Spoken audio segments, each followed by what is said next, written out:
अस्सलाम वालेकुम class 4th year. But आज हम जो टॉपिक स्टार्ट कर रहे हैं that is transport number determination by moving boundary method. कल हमने हिट ऑफ मेथड के ज़रिए से ट्रांसपोर्ट नंबर कैलकुलेट किया था। आज हमने मूविंग बाउंड्री मेथड से ये एक एक्सपेरिमेंटल मेथड है ट्रांसपोर्ट नंबर फाइंड करने का। इसमें क्या जाता है, इसमें आप एक ग्लास ट्यूब ले लेते हैं और इस ग्लास ट्यूब में दो तरह के इलेक्ट्रोलाइट्स होते हैं। एक वो इलेक्ट्रोलाइट जिसका ट्रांसपोर्ट नंबर आपने फाइंड करना है। सपोज HCl सोल्यूशन है और आपने H पॉजिटिव और Cl नेगेटिव का ट्रांसपोर्ट नंबर फाइंड करना है। तो HCl सोल्यूशन आप लेंगे और इस सोल्यूशन का आप कहेंगे प्रिंसिपल और एक्सपेरिमेंटल इलेक्ट्रोलाइट। मेन ये है ना, तो इसका नाम प्रिंसिपल इलेक्ट्रोलाइट है या एक्सपेरिमेंटल इलेक्ट्रोलाइट है।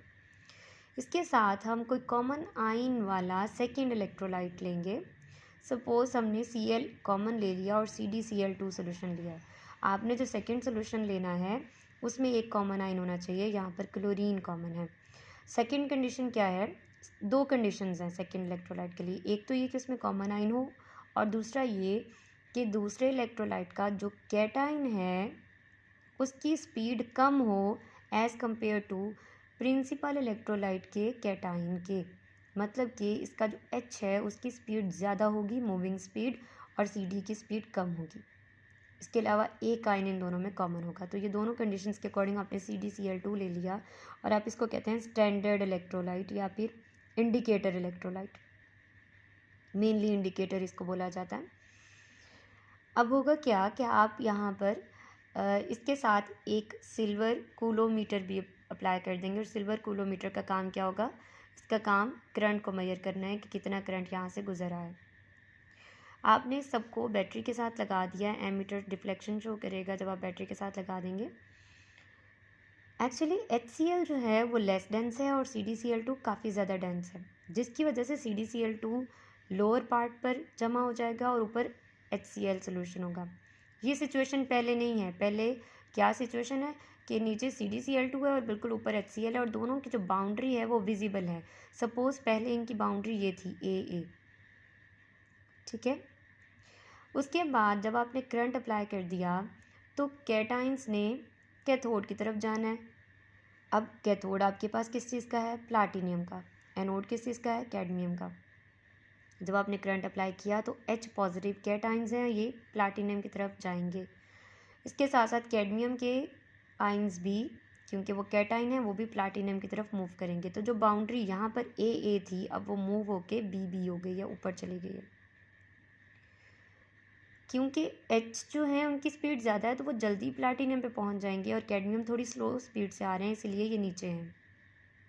कैडमियम के आयंस यहाँ से ऊपर नहीं जाएंगे, बस हल्का सा यहाँ पे क्योंकि स्पीड कम है तो वो मूव ज़रूर करेंगे इस साइड पर।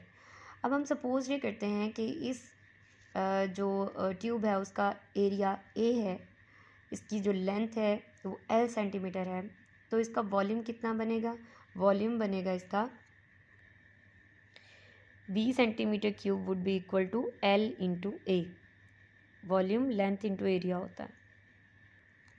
अब आपने क्या करना है, आपने सपोज ये किया कि आपने HCl की जो कंसनट्रेशन ली है that is C gram equivalents पर DM3। C आपने वैसे ही उसको असाइन किया।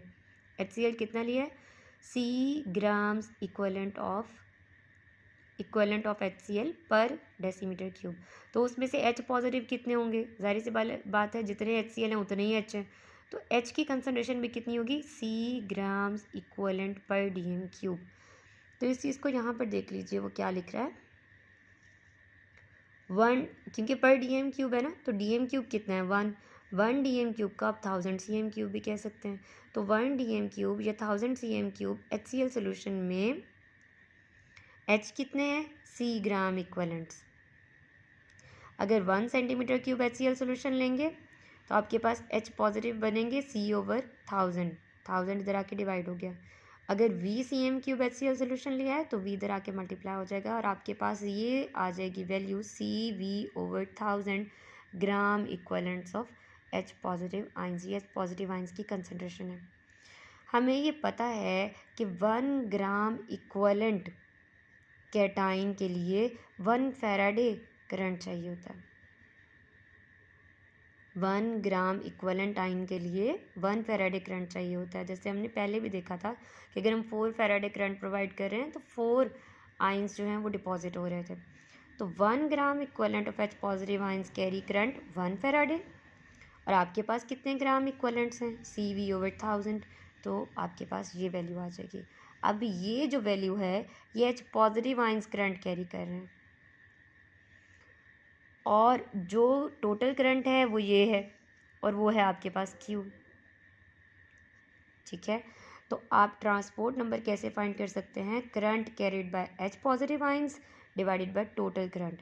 तो current carried by H positive ions कितना था, आपने ये कैलकुलेट किया है CV/1000, और टोटल करंट कितना है Q, तो ये आ गया 1/Q। तो इस फॉर्मूले के ज़रिए से अगर आपको कंसंट्रेशन पता है, अगर आपको वॉल्यूम पता है, अगर आपको Q की वैल्यू पता है, तो आप transport number of H positive निकाल सकते हैं। और अगर आपने Cl का निकालना होगा तो आप सिंपली 1 में से transport number of H positive minus कर देंगे। ये फार्मूला हम पीछे भी देख चुके हैं। आपके पास ये एग्जांपल है, ये एग्जांपल आपकी असाइनमेंट है, आपने खुद करनी है।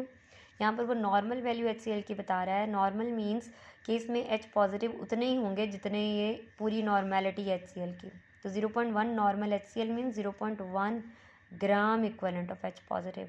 बाकी सारे में एरिया दिया गया है, लेंथ दिया गया है। आपने जो सारी कैलकुलेशन पीछे आप वेरिएबल्स की फॉर्म में कर रहे थे, अब यहाँ पर उसकी वैल्यूज़ लगा के बाकायदा न्यूमेरिकल सॉल्व करेंगे।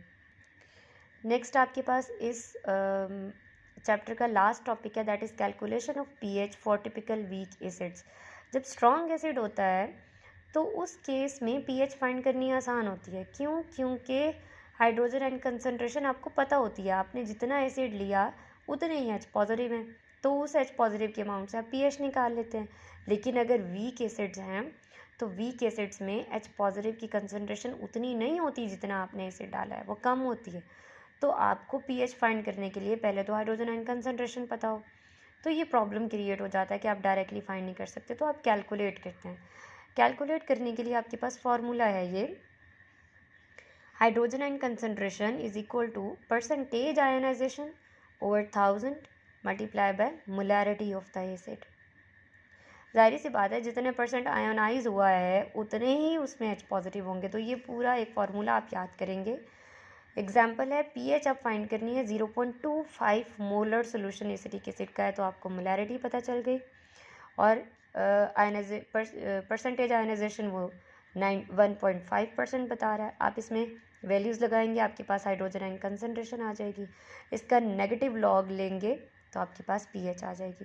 तो ये सारी वैल्यूज़ इस तरह से फाइंड करनी है। ये सब एग्जाम्पल्स आपका होमवर्क है।